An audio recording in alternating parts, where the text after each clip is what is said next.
I've never had a Mary Whitehouse experience. Yes, I have, and it's very good. Would you recommend? I recommend you try and look less poor, sir. It's really extreme, I think. A bit reactionary for me. Each for their own. Right, come on, Mr. Jackson, we're not taking your appendix out till you buy a rag bag. I don't think that is frightfully funny. Hey, what's this? It's got a good beat. What station and what time? BBC Two, Monday at 9. Let's have a nice welcome back for Dean Reed. He was rock and roll's greatest ever superstar. The girls, young girls, just crying, Dean Reed. But only in the communist world. He was on TV, he was on radio, he was in the papers. In 1986, he was found dead in an East German lake. I think he was murdered. I read something about drugs. There's not a chance in hell that Dean would have committed suicide. Why would anyone want to kill Dean Reed? The incredible case of Comrade Rockstar. Arena tonight at 9 on 2. If you were watching the Bowls semi-final earlier this evening on 2, as you know, we had to leave the action. Well, we can update you now. Ian Schuback beat Gary Smith by 3-2.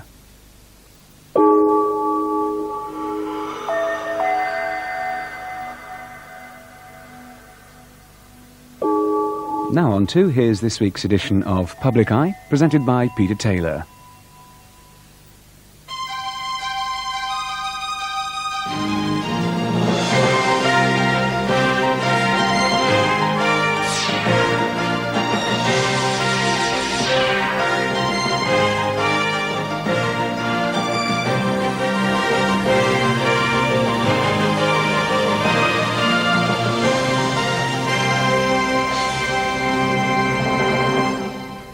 Good evening and welcome to the second part of our special Public Eye investigation into Brixton Prison. No institution has ever received the comprehensive official lambasting that Judge Stephen Toomin gave Brixton just over a year ago.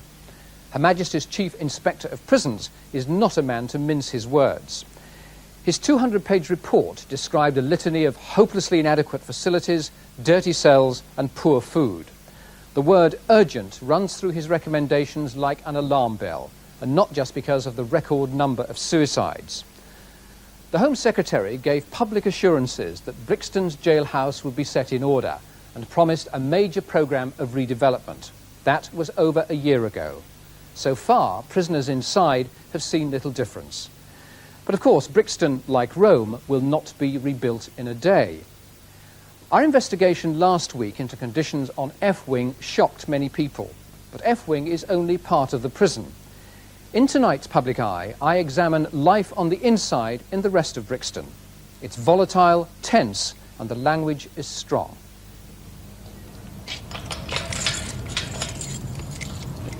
Brixton's long night is over. Another day begins.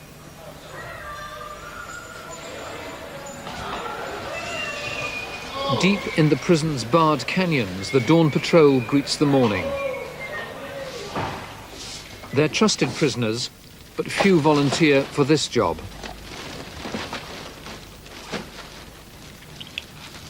Human excrement litters the ground. It's been thrown from cell windows overnight. Getting rid of it means getting rid of the smell. Few cells have toilets. Prisoners have been locked up for 14 hours solid.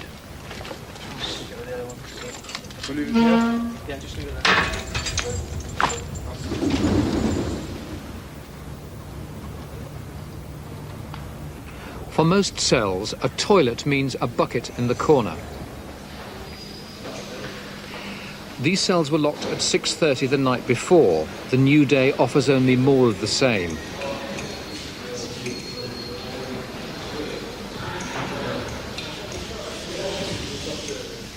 This place is a diabolical place. It's a shitter. This is the only prison that you're totally locked up all the time. All the time. There is no other prison that you're just never out. As far as I'm concerned, they should just thank me lucky stars that they've got a cool set of prisoners. The cells are opened at 8 to slop out. This stinking ritual will end by 1994, when all cells will have toilets. The stench in the slop-out area has to be breathed to be believed.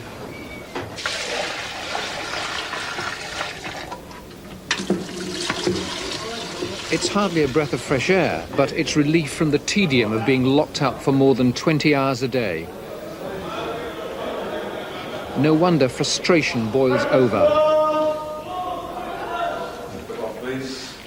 This prisoner was remanded to Brixton last May. He's in trouble. Whitlock, you're in front of me charged with a breach of Prison Rule 47 that you used insulting words to an officer.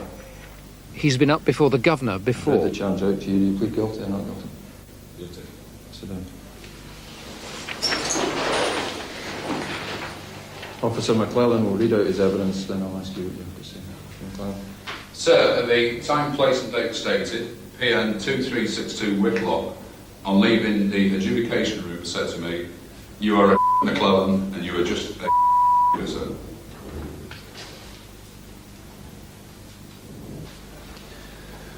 What do you have to say? Well, as I told the governor before yesterday, I just haven't got it in me to swallow my pride concerning this individual officer, because he just always seems to get on my nerves, Governor. And I told him the same thing yesterday. Probably basically I should have just kept my mouth shut, but... I know you well. I've said to you before, I only know the good and the bad in this prison. I did keep quiet for a while. You did, that's true. So I haven't seen you for some time.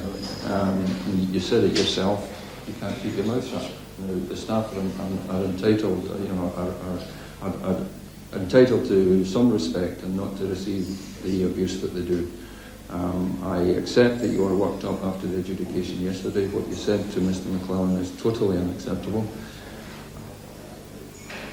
I'll give you the benefit of the doubt, since you were worked up yesterday and in hot blood. I'll let you off with a caution. I'll say to you again, if you're in front of me again, I'll take account of the fact that you got off this time with a caution. You understand this? Caution. The prisoner was returned to the segregation unit, the punishment block. You don't make your life here any easier by treating prison officers like that, do you? But you don't treat them all like that, do you? You give a dog a bone. If they give me a bone, I'll give a bone. If you start treating me as if you think because I'm here, I'm any less a person than you are, I'm not, because I'm locked up anyway, so I've become hardened. Do you understand? So what they're going to do to me is not really going to... Do you understand? I'm willing to take the stick, just for the sake of my pride. There's a fine balance to be hit between insisting that good order is maintained, but recognising that someone like him, who's a fairly volatile young man, has difficulty in coping with the tightly structured regime of Brixton Prison. And those are things that you have to bear in mind when you make these instant decisions. And continually grinding him into the dust, into the ground, as it were, can be counterproductive to a certain extent. He now owes me one. He also owes the officer one, and perhaps the next time he will keep his mouth shut, as he said he didn't manage to do yesterday. Do you think he will? He won't do it all the time, but from time to time he will, and continually, like water dripping on a stone, if we treat him in a decent way, he will begin to respond more positively. And it's not simply the staff in Brixton Prison. That's probably the way he handles his life outside. He won't think the governor's a softie. He knows me of old.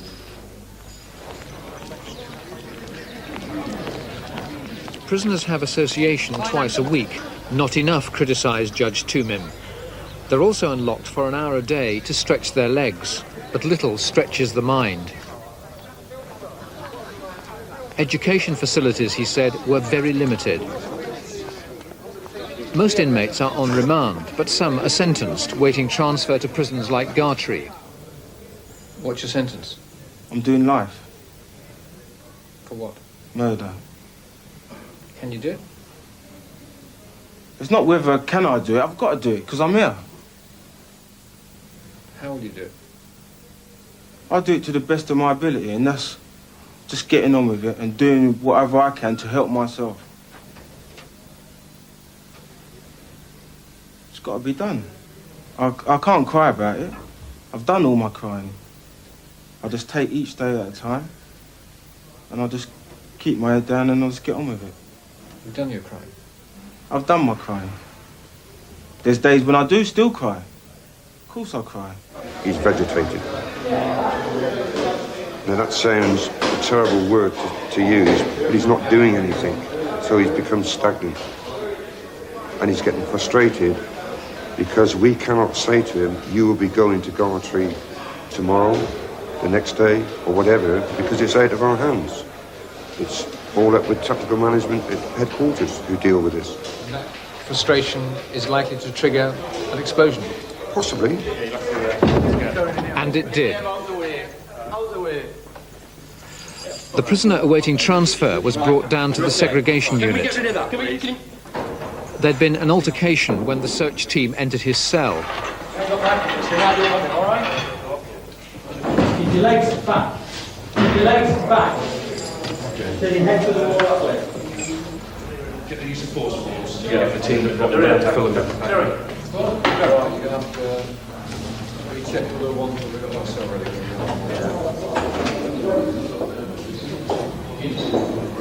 What am I in here for?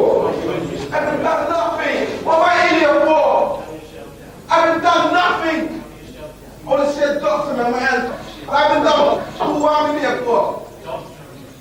I haven't done cool, man.